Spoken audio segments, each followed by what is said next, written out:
నమస్కారం అండి. మహాభారతంలో నేడు 72వ అధ్యాయము అంశం 9వ రోజు యుద్ధం వివరిస్తున్నది మీ విజయభాస్కర్. 9వ రోజు యుద్ధం ప్రారంభం కాకముందే భీష్ముడితో దుర్యోధనుడు మంతనాలు జరిపాడు. యుద్ధ క్రమం బాగా లేదని విచారం తెలిపారు. తాను అనుకున్నట్లు జరగడం లేదని ఆందోళన వ్యక్తం చేశాడు. భీష్ముడి హృదయానికి ఈటెగుచ్చిన చందంగా దుర్యోధనుడు నిందారోపణలు చేశాడు. అయినప్పటికీ భీష్ముడు శాంతయుతంగానే యజ్ఞ అగ్నిహోత్రంలో ఘృతం హోమం చేసినట్లుగా నా శక్తిని ప్రాణాన్ని కూడా నీకోసం వెచ్చిస్తున్నా, నీకోసం నేను చేయగలిగినంత చేస్తున్నాను, నీవెందుకు నన్ను చిన్నపుచ్చుతావు? నీకు యుక్తాయుక్త విచక్షణ సామాన్య జ్ఞానం లేనట్లు కనబడుతుంది. ఒకడికి మృత్యువాసన్నమైన సమయంలో వృక్షాలు బంగారు చెట్లుగా కనపడ్డాయి అంటాడు. ఆ విధంగానే నీవు ప్రస్తుతం యథార్థ స్థితిని గ్రహించడం లేదు. నీ దృష్టి మేఘావృతమైనట్లుంది. నీవు బుద్ధిపూర్వకంగా ఆనందంతో నాటిన పగ అనే విత్తనాలు చెట్లై ఇప్పుడు నీకు ఫలితమిస్తున్నది. కనుక చేయవలసిన ఉత్తమ కార్యం ఏమంటే నీవు ఎంతవరకు యుద్ధం చేయగలవో అంతవరకు చేయడమే. కర్మ శుద్ధ సత్యం కూడా ఇదే. శిఖండితో నేను యుద్ధం చేయను. ఎందువల్లనంటే మహిళపై నేను చెయ్యెత్తను. పాండవులను చంపడం నాకు ఇష్టం లేదు, నేను చంపను. ఈ రెండు వేరు చేసి మిగిలిన నీ శత్రువులందరితో నేను ఎంతసేపైనా యుద్ధం చేయగలను. కనుక క్షత్రియుడు చేయదగిన రీతిలో యుద్ధం చేయి. పర్యవసానం ఎలా ఉన్నా నీకు కీర్తి లభిస్తుంది అని ప్రేమ వాక్కులతో దుర్యోధనుడికి హితం పలికాడు. ఆ రోజు యుద్ధంలో సైన్యాలను ఎలా నడిపించాలో ఆజ్ఞలు జారీ చేశాడు. దుర్యోధనుడు ధైర్యం చెంది దుశ్శాసనుడితో, తమ్ముడా, మన ప్రతాపమంతా ఈరోజు యుద్ధంలో ఉపయోగించు. పితామహుడు తన పూర్తి శక్తినంతా ఉపయోగించి యుద్ధం చేస్తున్నాడని నాకు పూర్తిగా నమ్మకం కలిగింది. ఒక్క శిఖండిపై యుద్ధం చేయనని అంటున్నాడు.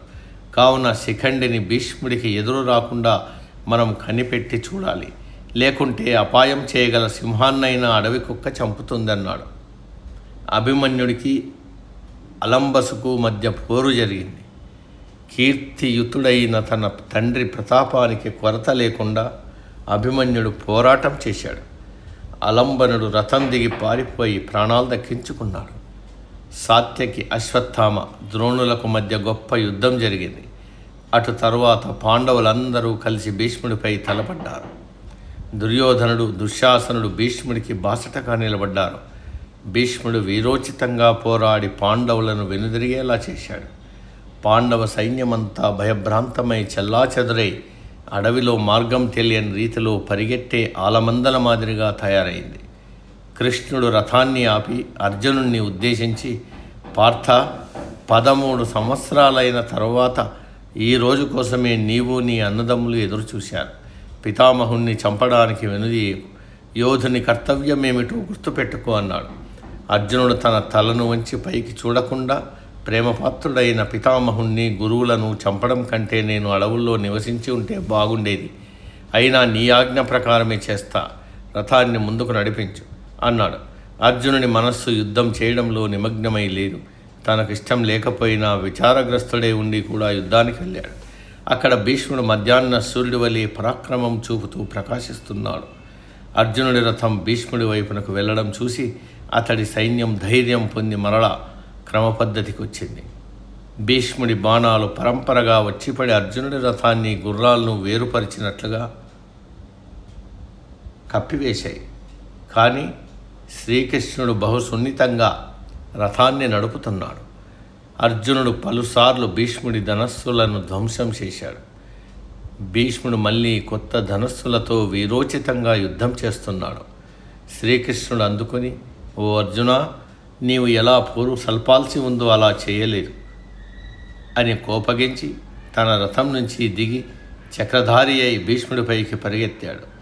శ్రీకృష్ణుడు తన వద్దకు రావడం చూసిన భీష్ముడు, వాసుదేవ, దయచేయండి, నా శరీరాన్ని ఆత్మ నుంచి వేరు చేయడానికి నేను అదృష్టవంతుణ్ణి, రండి రండి అన్నాడు. అర్జునుడు తక్షణమే రథం దిగి ముందుకు పరిగెత్తి తన 2 బాహువులతో బంధించి, కృష్ణ ఆగు, నీ ప్రతిజ్ఞ వీడకు. ఈ యుద్ధంలో ఆయుధం ఉపయోగించనని నీవు శపథం చేశావు. ఈ కృత్యం చేయాల్సింది నేను క్రమం తప్పను. నేనే బాణాలు వేసి ప్రేమాస్పదుడైన పితామహుణ్ణి చంపుతాను. దయ ఉంచి రథమెక్కి పగ్గాలు స్వీకరించు అంటూ అర్జునుడు శ్రీకృష్ణుని వెనుకకు తీసుకొచ్చాడు. మరలా యుద్ధం జరిగింది. ఆ రోజు పాండవ సైన్యం చాలా నొచ్చుకున్నది. సూర్యాస్తమయం కావడంతో యుద్ధాన్ని నిలుపుదల చేశారు. నేటికి సమాప్తం. సర్వే జన సుఖినో భవంతు.